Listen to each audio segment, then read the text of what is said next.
So this is part 2 in the SEO for Beginners series, the SEO training, the SEO tutorial series.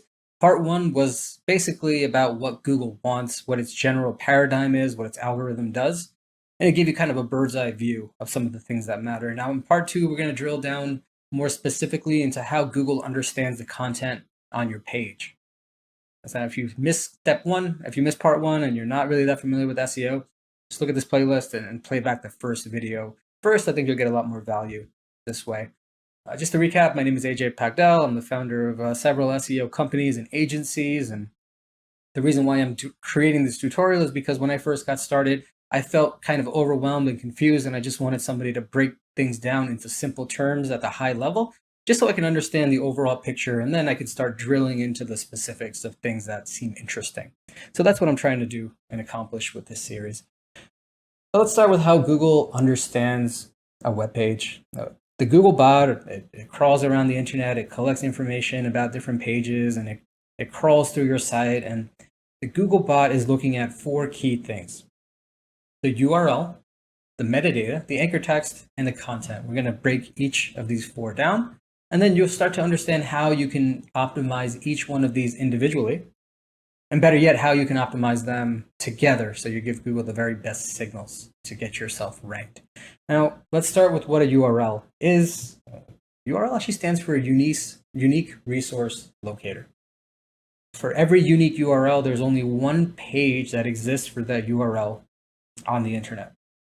It's fundamental that you type in the URL, you go to this one destination and only that destination. Obviously, things can get a little bit more complicated when you introduce like redirects and some kind of like shady stuff, but that doesn't really matter at all. Well, for the most part, and it definitely doesn't matter for the context of this presentation. So let's say you have a URL on your website. Well, why don't we go to Linkio.com, for example, and the https://www.linkio.com. This is a URL, and this happens to be my homepage. So this would be a homepage URL. Now, what is an inner page URL? Let's say we take the same website, but we go to a my SEO resources page. Here, it's the website URL /SEO resources /. So this is another unique URL, but this is an inner page URL. And then we also have a subdomain URL. Now, the subdomain URL essentially is, you can remove that inner page, and instead of this being my main site, I might have another sub website here, and let's go to app.linkio.com. Now, my actual piece of software is located on a subdomain of my main website. So my main website is the marketing site, and then on the subdomain is where my app actually resides. And people use any combination and all of these combinations sometimes to come up with an SEO strategy and a website architecture strategy. Now, one of the reasons why URL is important, especially for Google, is when the Google bot is kind of crawling through this website. Let's say I have this article here, linkio.com /SEO tools. Well, a perfectly optimized URL is called an exact match domain. And that would have been the case if, let's say my keyword was SEO training or SEO tutorial, and my homepage URL was seotutorial.com. This is what you call an exact match domain because it exactly matches the keyword that you're going after. But you can also have a perfectly optimized URL by having the exact keyword on an inner page or a subdomain. Either option is possible. For me, I'm targeting SEO tools, so that's what I have in the page URL. And similarly, if you look around the web, it doesn't always matter that it's just the keyword and nothing else in the URL. You'll often see, like, in my case, this could have been the 200 best SEO tools. Like this. This is generally okay too. Google is smart enough to recognize what a URL is about. It doesn't have to be exact. It used to be better if it was, but nowadays, if you Google a keyword, you'll see a variety of URLs pop up. Some are perfectly matched, some are not. And those actually give you hints on maybe how you should optimize your URLs too. So that's one of 4 key bits of information. Now let's talk about metadata. What is metadata? Metadata is information about other information. Okay, think about it like a serial number of a product. It's like a way to identify that product. Think about a VIN number or somebody's birthday, an address or phone number of a business, the model number of your cell phone. These are all, it's just information describing something else. When it comes to the web, then we're talking about page meta titles and page meta descriptions and schema. Okay, this is information about web pages that's designed to help Googlebot and other search engines better understand what the web page is about. It's really not engineered for humans, although you often see these things show up in the Google search results. So let's give you an example of the homepage. Now, if I'm to open up like the code, the backend code of this thing, and I type in description, I'm gonna get meta description here. It says Linkio is an SEO management tool that makes it easier to plan and deliver links. Okay. Now let's say I do a Google search for the word Linkio. Well, this comes up right here. SEO is a management tool that makes it easier to plan and deliver links. So the meta description that I put into my web page is the same one that Google pulled here. And also the meta title, if I can find it. Here's the title, SEO software, best SEO management tool. That's what we see here as well.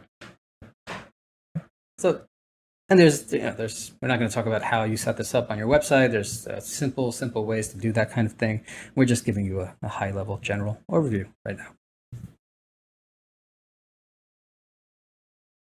So like I just showed you, this information actually gets pushed into the search engine results pages.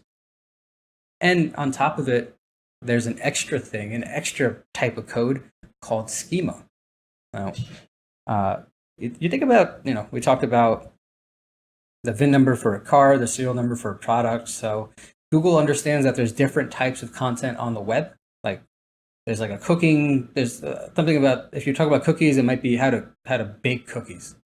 If you're talking about cookies, it might be the best different brands of cookies. Right? If you talk about cookies, a company might be launching their own brand of cookies. So schema is kind of like a way for Google or a way for us to tell Google more about our content. It's like, hey, Google, this is not a recipe blog. This is a product blog. And there's different schema codes. And for this one, they actually gave Google a review code. And they said, we've had 56 reviews for our business, and it's a 5-star rating. Google actually finds this code similar to the way I showed you how I found my code. And if you're lucky, it'll choose to show it in the results pages, just like this. And the more interesting and the more your page kind of stands out, the more likely it is to get clicks. So let's talk about optimized metadata, because as SEOs, Google can, even if you don't optimize for metadata at all, Google is generally going to be able to figure out what your website's about. However, if you do optimize it, you give yourself a better chance for Google recognizing you appropriately. And if there's a tiebreaker between you and somebody else and your optimizations are better, then you have a higher chance of winning. So here's an example of a page meta title. Let's say you're a plumber in Newark, New Jersey. Well, you included the keyword inside of your meta title. Good signal for Google. Let's say you want to also include the keyword inside the meta description. You can. Okay. Now, let's say you find schema for your local business, and there's websites where you can identify schema depending on the type of business that you're in. And this one, since it's a local business, we pull up the local schema and you fill in the information for it: the name, the address, the phone number, type of business. And you can turn this into a code, add it to your website. And that's kind of how it looks when it's optimized, right? 2 of 4 things. The third thing is anchor text.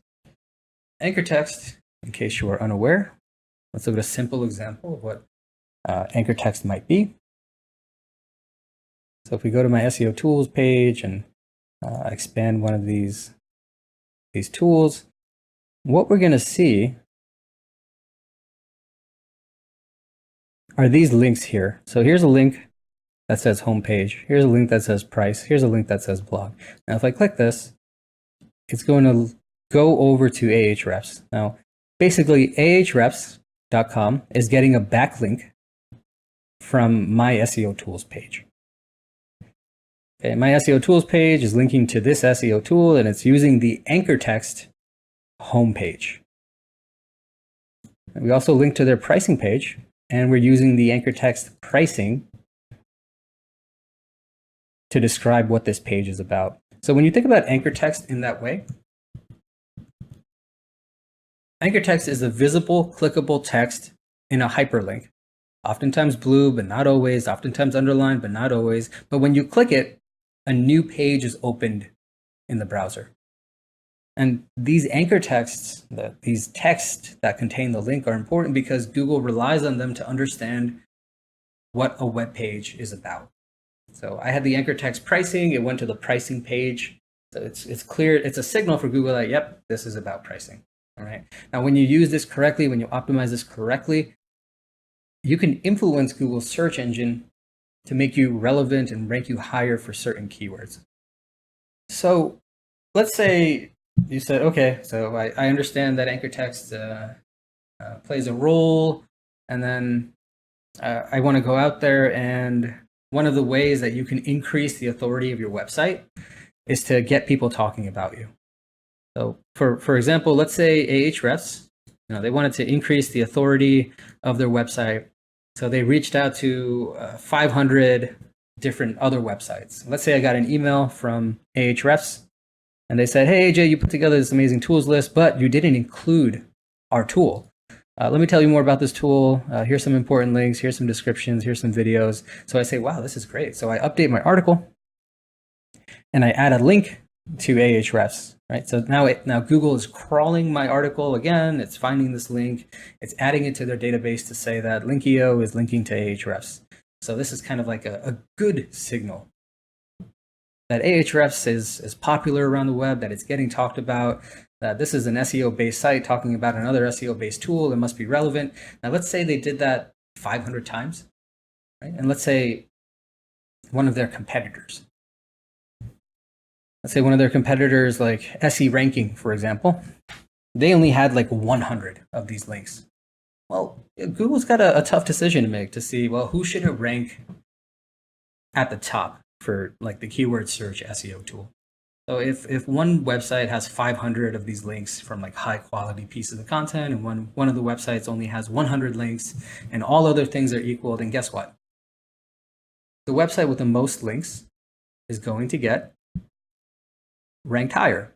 And this was kind of like an SEO person's bread and butter for many, many years, where they just found ways to like build as many links as possible. And they knew that, well, if all of the links contain the anchor text like of the keyword, like SEO tool, for example, well, then Google's probably going to reward them higher for the keyword SEO tool. So they started abusing the algorithm, and they just started blasting keyword-based anchor text, and 90% of all the backlinks would contain keywords. Meanwhile, there are other anchor texts out there, but SEOs were just so focused on keywords that they forgot to make the anchor text distribution natural. So if you're a good website and you're doing good branding, you're supposed to get a lot of people mentioning your brand name. People should be linking to you with the anchor text of your brand name.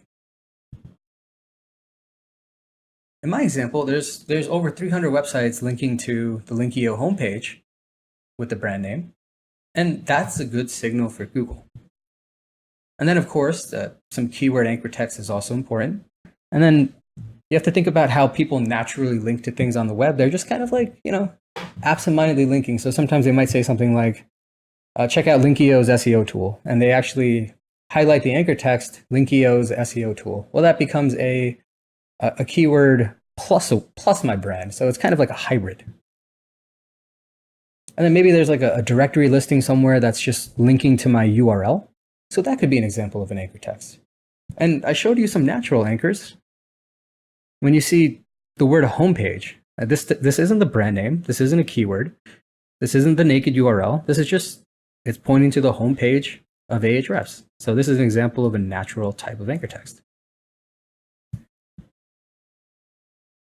And the idea is you're supposed to have a distribution of these. You can't be too over optimized with these, because then that can get dangerous. And then if you want to drill down even deeper, each of these groups that we talked about, these 5 groups, they have subtypes that you can get into.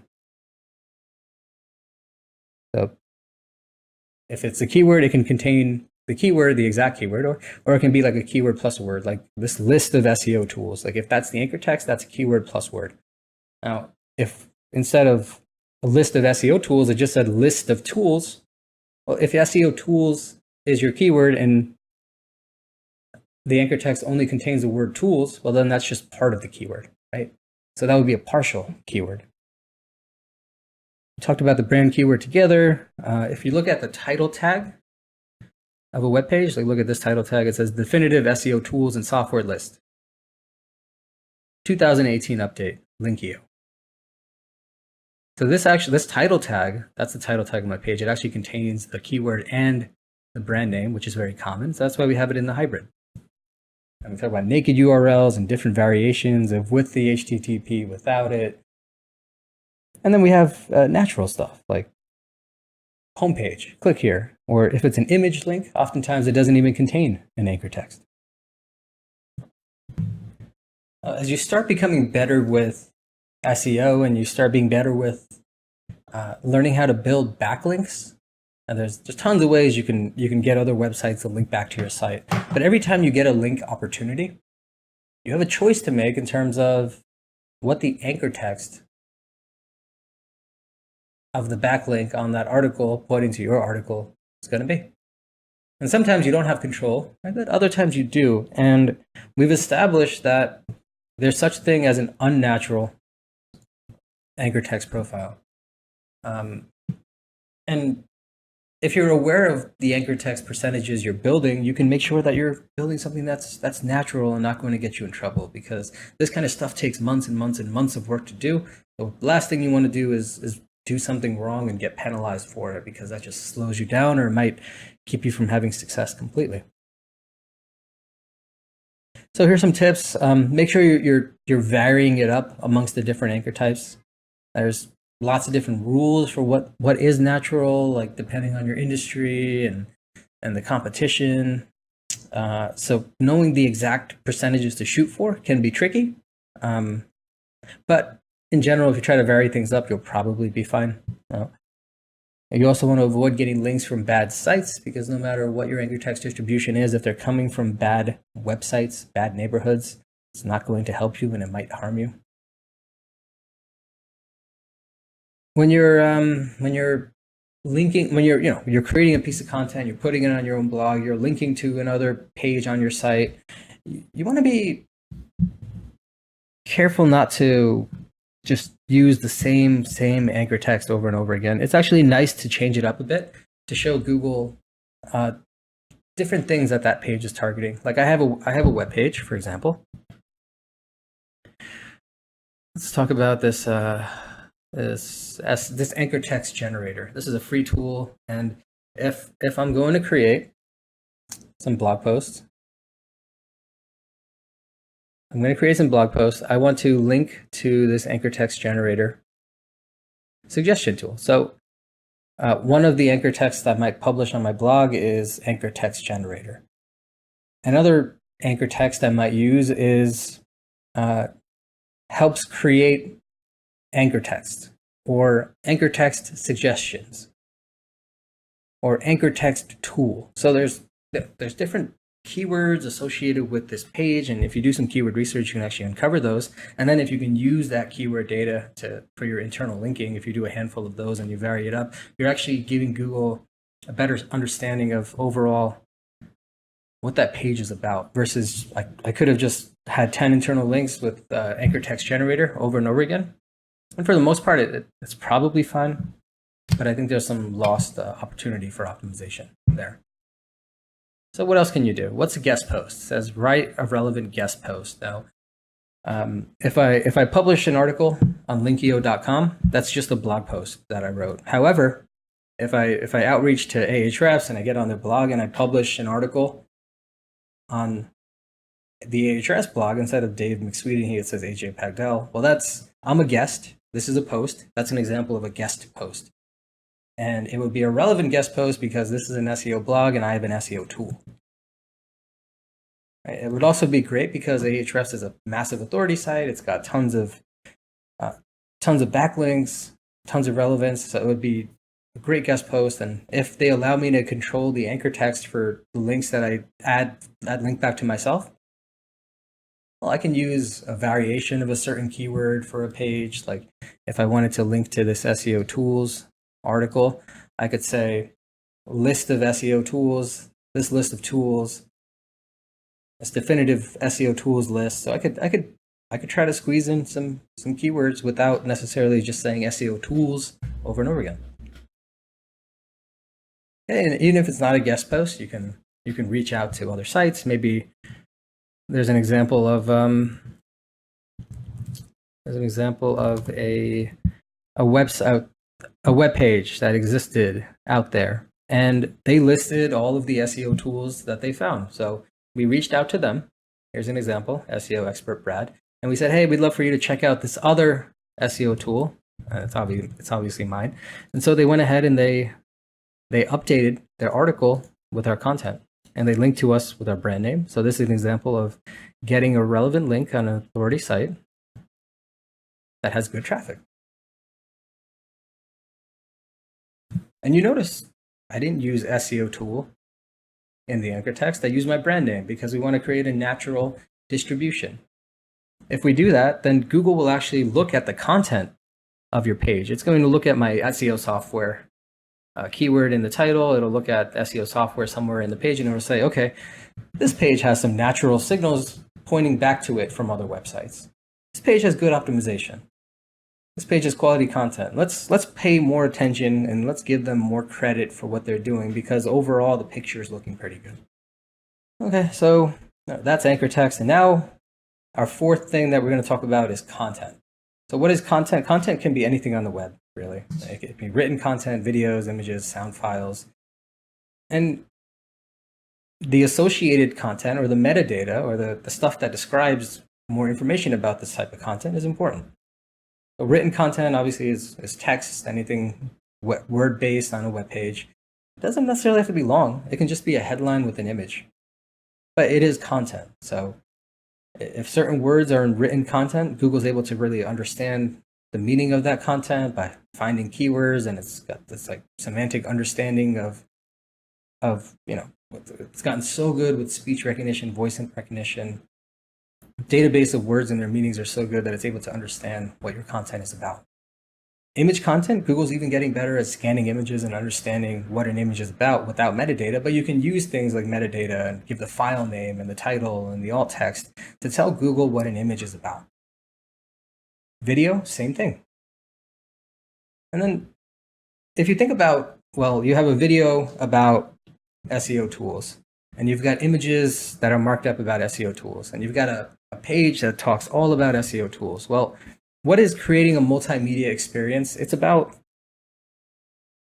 creating a web page that has images and videos and content, and it's usable, and it's got great context, and you're putting this all together, and Google's seeing all these different signals because most videos are they're hosted on YouTube, for example, and then you can take the embed code and embed it onto your page.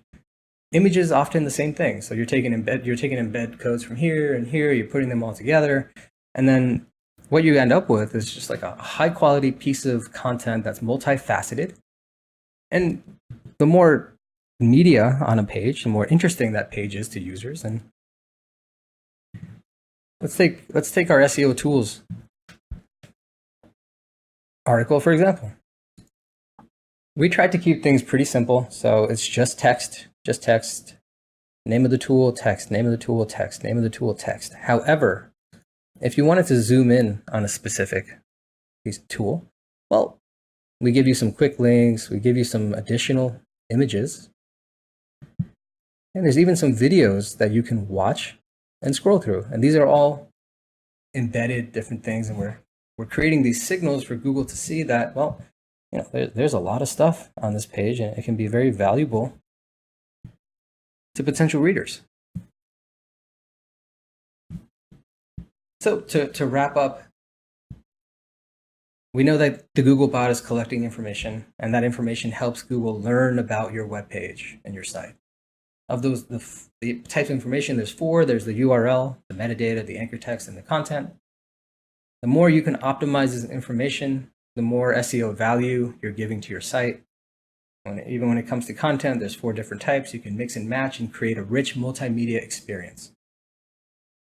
And when you optimize this stuff well, it's really giving Google the signals that it needs to rank you higher in the search engine results.